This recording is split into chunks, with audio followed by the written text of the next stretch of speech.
You can't cry fire in a crowded theater. But you can't shout fire in a crowded theater. You're not allowed to go into an auditorium and yell fire, fire, fire. I mean, think about it. We all believe in the First Amendment, the guarantee of free speech, but we accept that you can't yell fire in a theater. You can't yell fire in a crowded theater. It's the most popular and widely known catchphrase about free speech. It's America's go-to way to say that free speech is not absolute and that the First Amendment has exceptions. Although, there are variations. Because the Constitution does not say that a person can yell wolf in a crowded theater. You hear it on TV and read it in newspapers. It's invoked by college students and professors, politicians and radicals, lawyers and clergy, and everyone in between. But does it mean anything? And where does it come from? To answer that, we've got to go back 100 years to the source, the legendary Supreme Court Justice Oliver Wendell Holmes, Jr., who was writing in 1919. And we've got to look at what he actually said, rather than the way we misquote it. The most stringent protection of free speech would not protect a man in falsely shouting fire in a theater and causing a panic. That was an analogy. The First Amendment case before Holmes wasn't about a fire. It wasn't about physical danger of any kind. Oliver Wendell Holmes used that analogy to justify the government jailing someone for speaking out against the draft. I'm Ken White, and this is Make No Law, the First Amendment podcast from PopeHat.com, brought to you on the Legal Talk Network. This is episode 7, Fire in a Crowded Theater.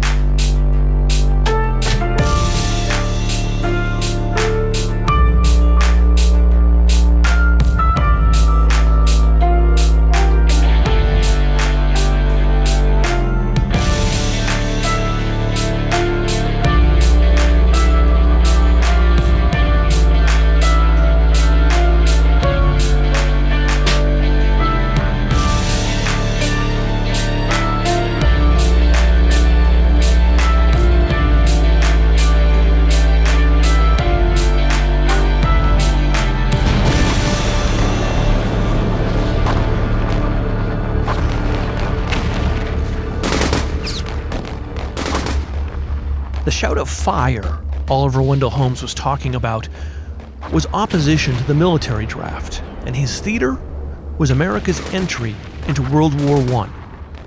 The Great War, the war to end all wars, began in August 1914, but America didn't get into it until April 1917. It was an unpopular war with many Americans. I talked to Professor Michael Kazin at the History Department of Georgetown University. He wrote a book called War Against War, The American Fight for Peace, 1914 to 1918. I asked him about the unpopularity of the war in America. There are anarchists, as I mentioned, like Emma Goldman. There are also what you might call the left-wing populists. Robert La Follette, the eloquent senator from Wisconsin, had voted against the war in 1917. He continued in some ways to speak out against the war and got in trouble, was almost expelled from the Senate for speaking out against the war. I think there was a general sense among a lot of people in the country, though probably not a majority, especially poor people, African Americans as well as whites, that this was what one anti-war activist called a rich man's war and a poor man's fight. And it was clear that richer Americans, especially from British, backgrounds, tended to support the war, whereas Americans from Irish backgrounds, of course, German backgrounds, Jewish backgrounds, and a lot of white Southerners too, tended to be leery of it, believing that this was not a war that was going to help them have a better life. One particular part of the war that was especially unpopular was the draft, passed in 1917.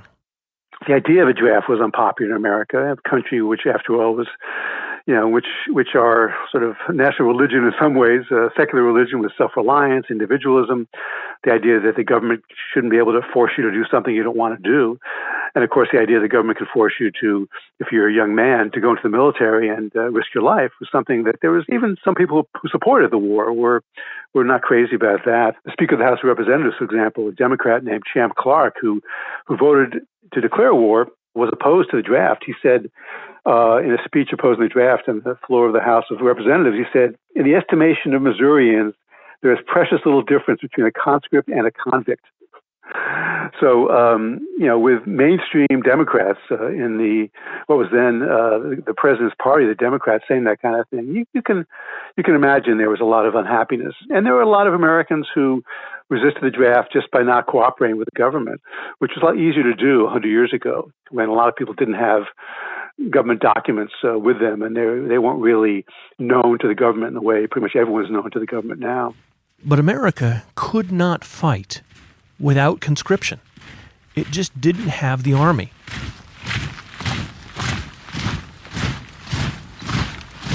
There was a real fear, I think, that President Woodrow Wilson had, Congress had, the Justice Department had, that if you allowed Americans to speak out freely against the conscription law, that it would encourage Americans to disobey it, and that would make it very difficult to raise the kind of large army that those who supported the war thought was necessary.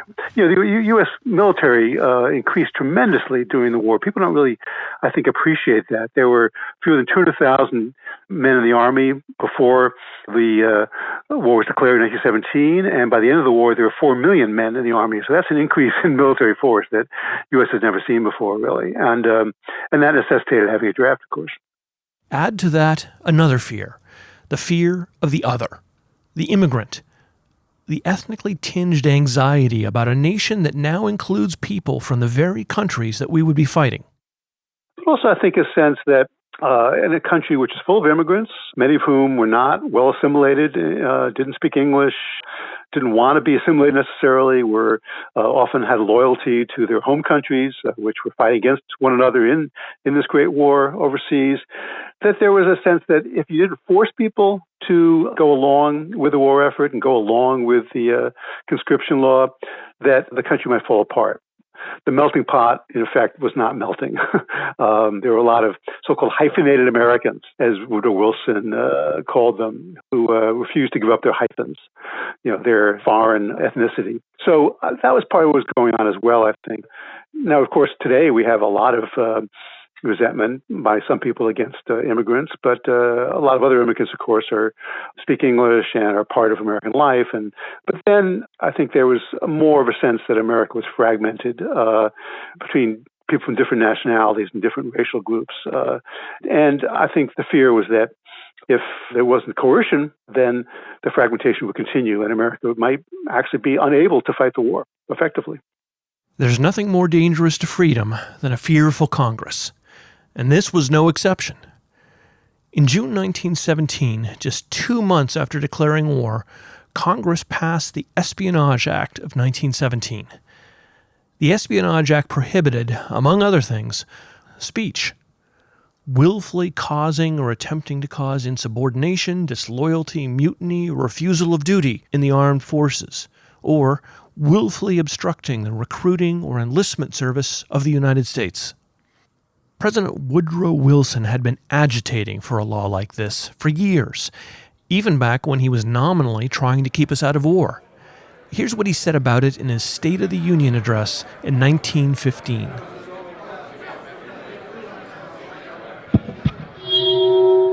I am sorry to say that the gravest threats against our national peace and safety have been uttered within our own borders.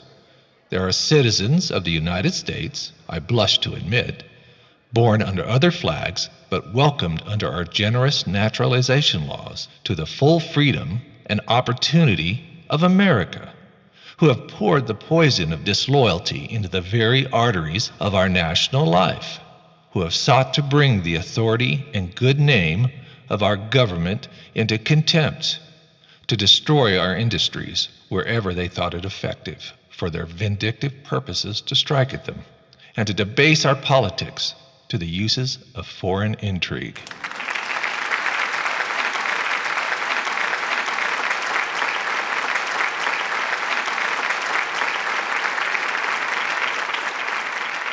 Do you want an Espionage Act? Because that's how you get an Espionage Act. This will not be the last time you hear about the loathsome and un-American Espionage Act on this podcast. The 20th century saw it used time and time again against dissenters.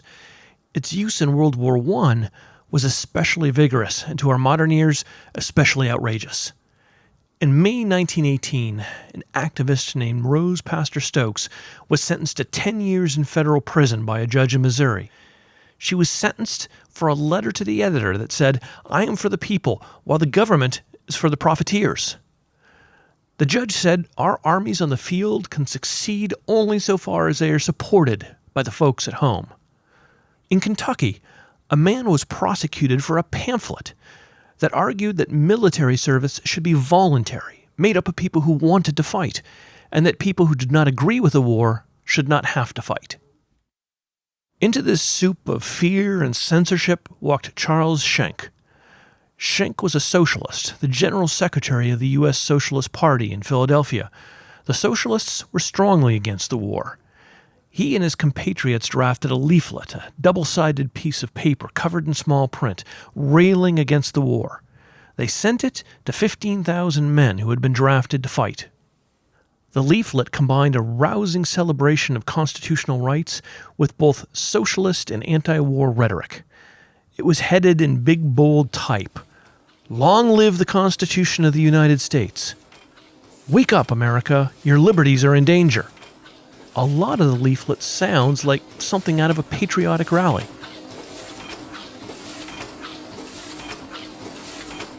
The Constitution of the United States is one of the greatest bulwarks of political liberty. It was born after a long, stubborn battle between king rule and democracy. In this battle, the people of the United States established the principle that the freedom of the individual and personal liberty are the most sacred things in life. Without them, we become slaves. For this principle, the fathers fought and died. The establishment of this principle they sealed with their own blood. The rest of the leaflet was strongly anti-war with a socialist sensibility. It compared being a conscript to being a slave or a convict forced to kill or die against your will. It suggested that the war was the will of the elite of Wall Street, not the will of the people. And it told conscripts to assert their rights. It didn't tell them to riot or overthrow the government or engage in violence. It told them in a rather non-specific way that they should not submit to intimidation, and they should exercise their right to assert their opposition to the draft, and that they should resist the government's message that the war was just.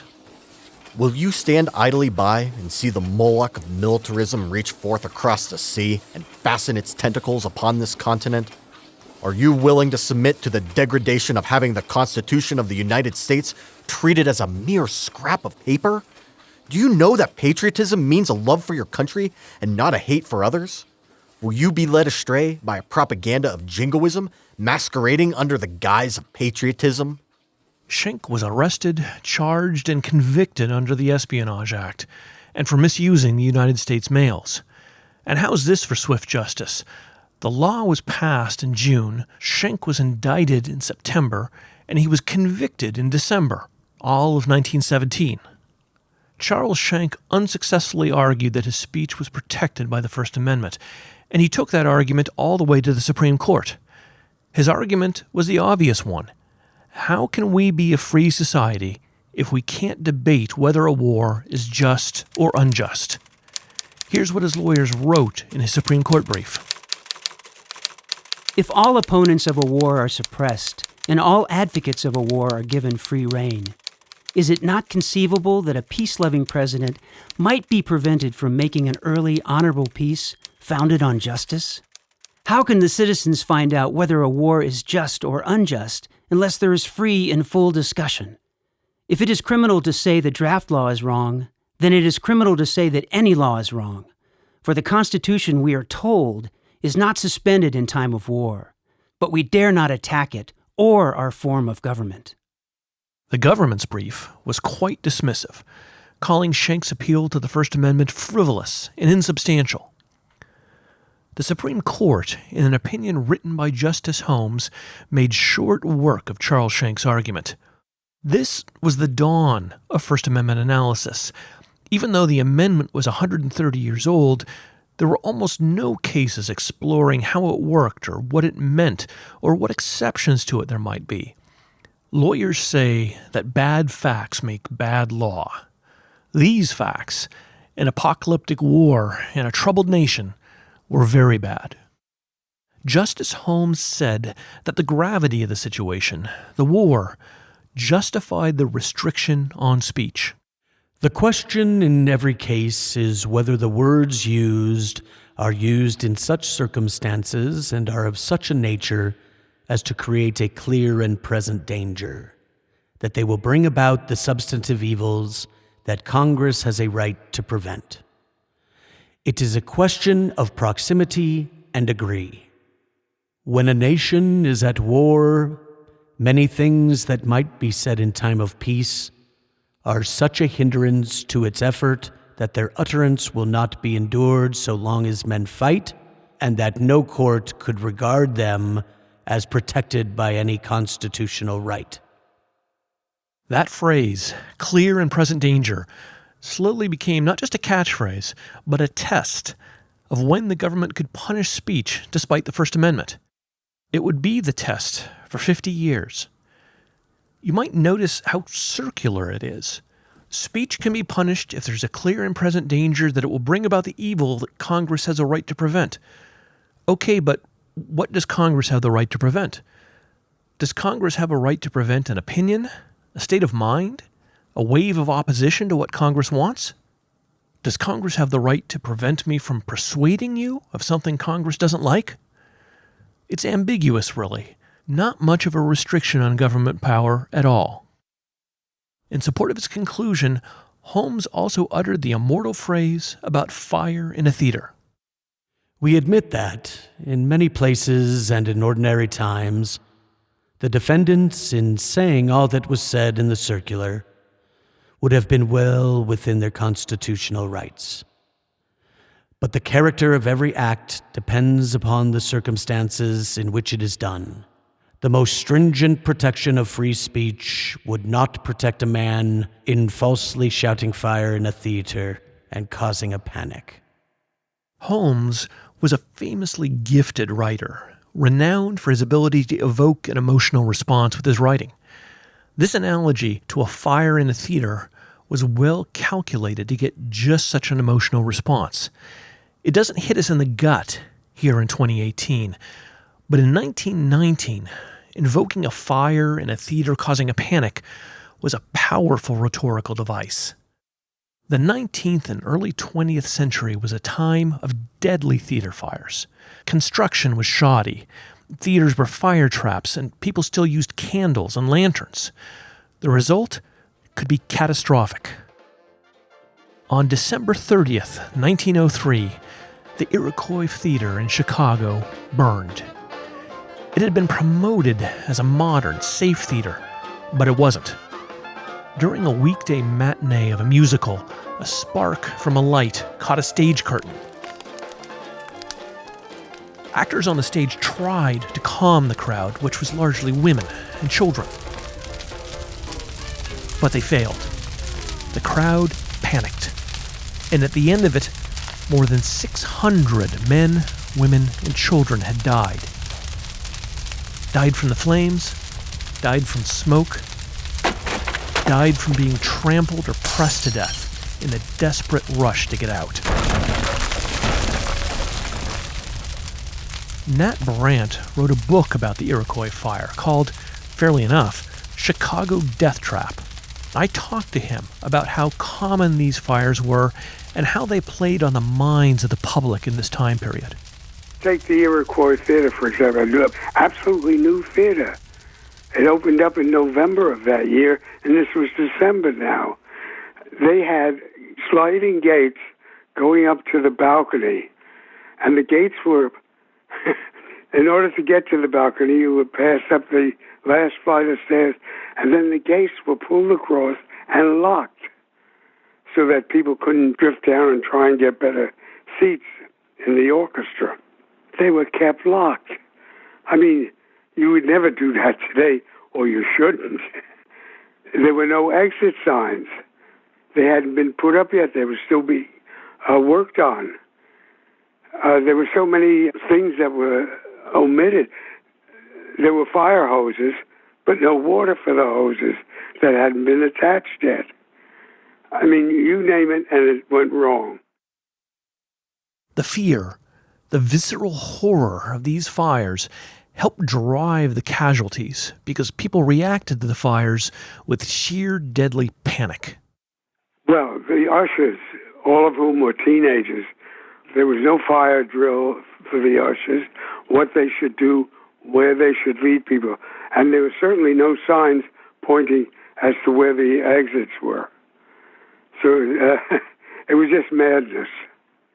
So, today, in 2018, when we read the analogy, this speech is like shouting fire in a theater and causing a panic, we mostly think of how trite the phrase is. But when Holmes used it, he was invoking some of America's most primal fears at the time. I think to get the same emotional response now, you might have to use the analogy, this speech is like shouting, "He's got a gun," at a school. To us, it's ridiculous that such mild anti-war rhetoric as Shank's, couched in references to the Constitution, heavily supported with explicitly patriotic appeals, could be seen as comparable to a terrible fire. But 1919 was different than 2018. The government's fear that it wasn't certain it could conscript everyone it needed was real. And even though the war ended in November 1918, there was another fear lurking. The fear of revolution. Here's Professor Kazin again.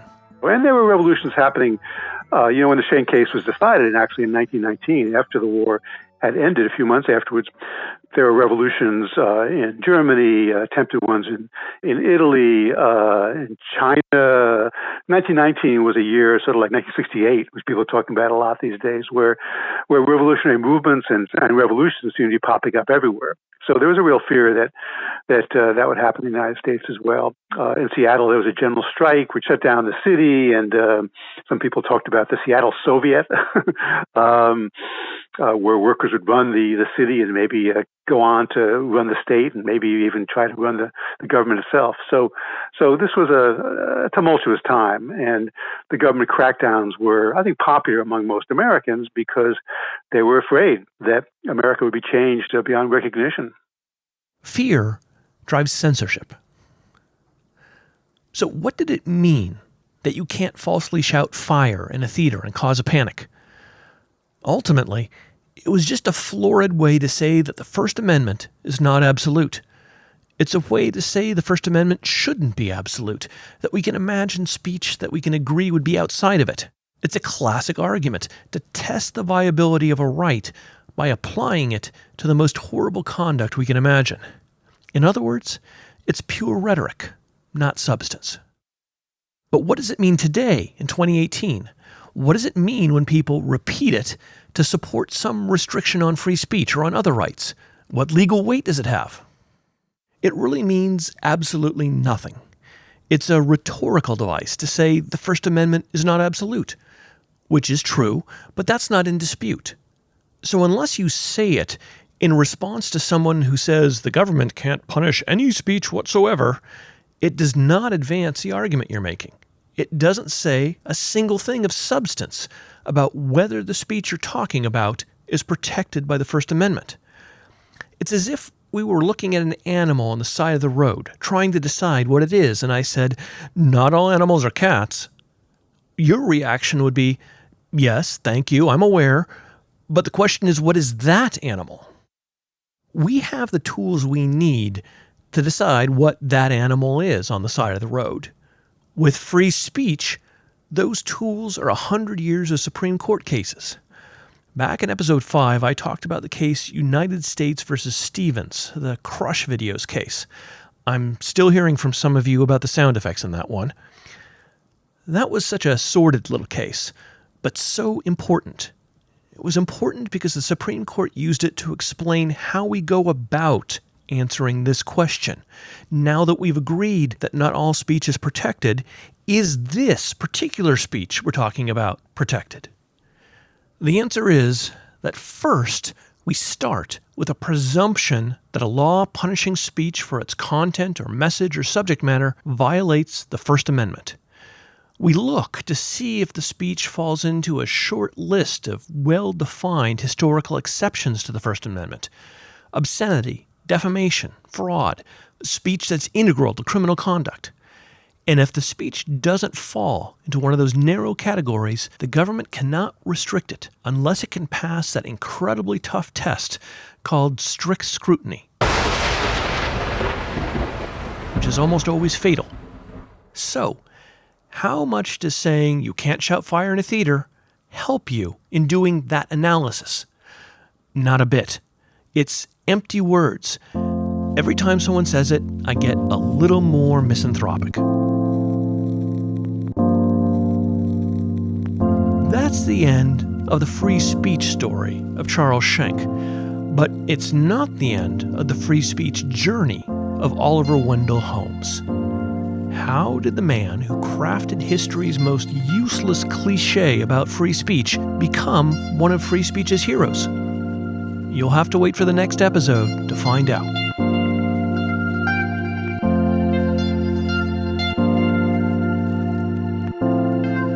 In this series of podcasts, I'll be telling more stories behind important First Amendment decisions. If there's a case you want to hear about, or a First Amendment question you'd like answered on the podcast, drop me a line at ken@popat.com. Thanks for listening. You can find documents and cases mentioned on this podcast at popat.com or legaltalknetwork.com. If you like what you heard today, please remember to rate us in Apple Podcasts or follow us on Twitter or Facebook. Lastly, I'd like to thank our participants, voice actors, producers, and audio engineers for their participation. My guests, Nat Brandt and Professor Michael Kazin. Our voice actors, John Talifer as Justice Oliver Wendell Holmes, Bob Story as President Woodrow Wilson, Justin Jeffries as Charles Schenck, and Mark Oblinger as Schenck's lawyer. Producer, Kate Nutting. Executive producer, Lawrence Coletti. Research assistant, Jordan Miller. And last but not least, music, sound design, editing, and mixing by Adam Lockwood and assisted by Kelly Kramerick. See you next time for Episode 8, Fighting Faiths.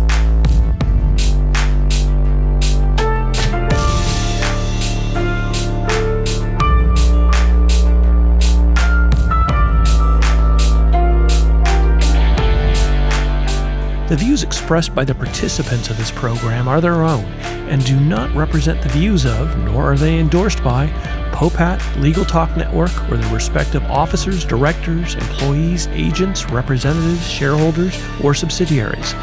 None of the content should be considered legal advice. As always, consult a lawyer, please.